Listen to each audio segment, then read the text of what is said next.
বছরের শেষ দিনে আমরা চলে এসেছিলাম ডায়মন্ড হারবার মিলন মেলায়। মিলন মেলায় এসে দেখি প্রচুর দোকান আর প্রচুর ভিড়। কোন দোকানে ঢুকবো আর কোন দোকানে ঢুকবো না এটা ভাবতে ভাবতে দেখলাম এক জায়গায় ফাংশন হচ্ছে।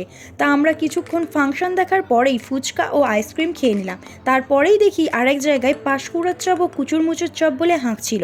তা আমরা নিয়েছিলাম মোচার চপ আর কুচুরমুচুর চপ। মোচার চপটা তো ভালো ছিল, কিন্তু কুচুরমুচুর চপ খেতে গিয়ে কি যে হলো আমার তা দেখে নাও।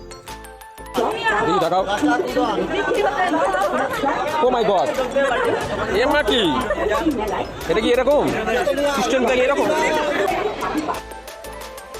তারপর আমরা আরেকটা দোকানে চলে গিয়েছিলাম যেখানে পাওয়া যাচ্ছিল ডিম কুলপি, মানে ডিম ভাজাটা জাস্ট কুলপির মতো শেপ ছিল, আর যেটা আমাদের খেতে খুবই বাজে লেগেছিল।